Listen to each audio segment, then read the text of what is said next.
Once upon a time, in a small town called Tuskegee, Alabama, lived a quiet, thoughtful girl named Rosa. She loved reading, sewing, and walking under the tall oak trees that lined the dusty streets. But even as a child, Rosa noticed something that didn't feel fair.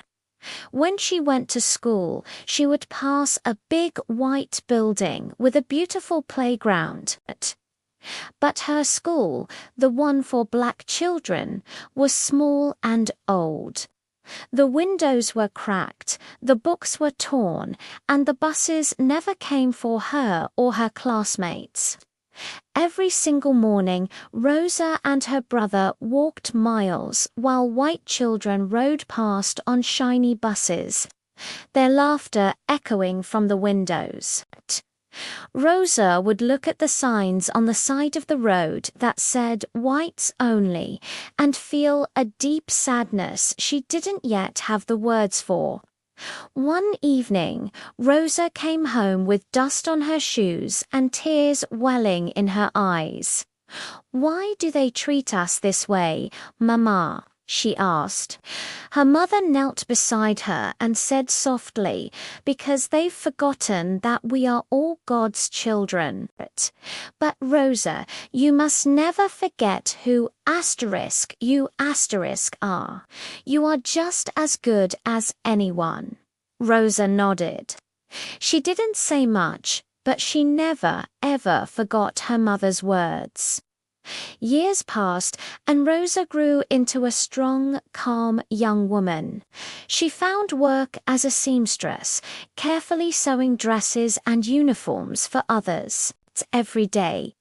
She rode the bus to and from work, the same bus that served as a constant reminder that the world still wasn't fair.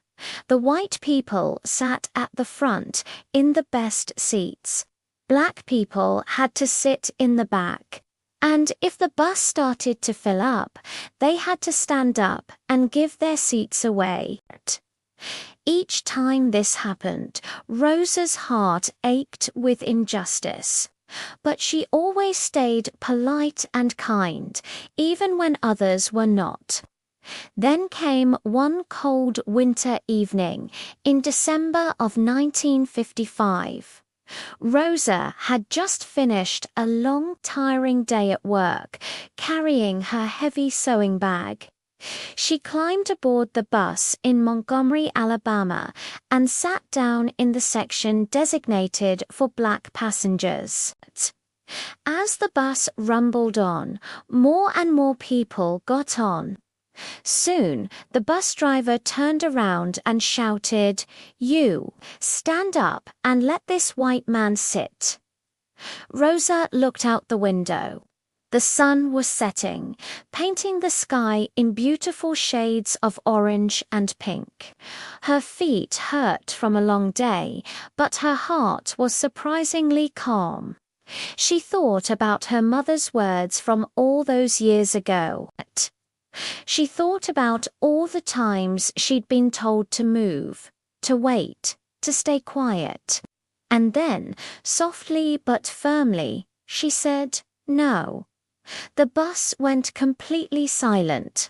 "No," the driver repeated, in disbelief.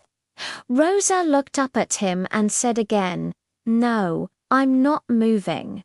Her voice wasn't loud. It didn't need to be.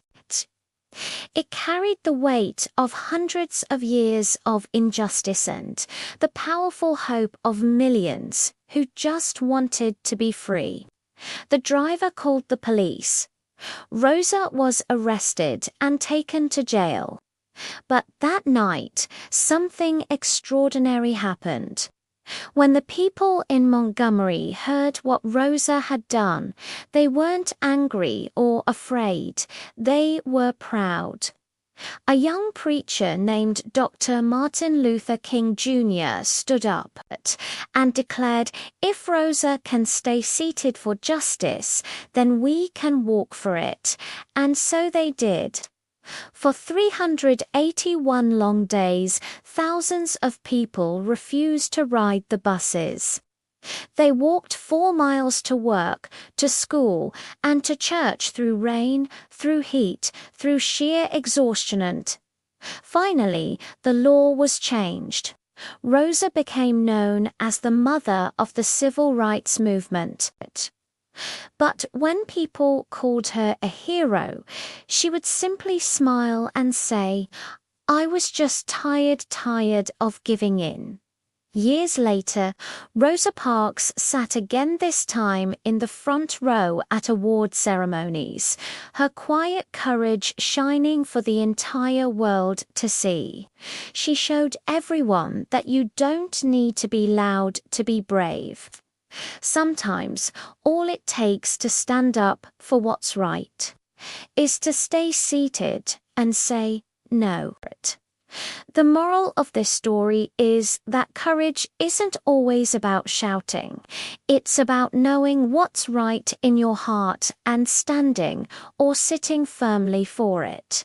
Thank you so much for listening to this story with me. If you enjoyed it, please give this video a like and subscribe for more stories that inspire. See you next time.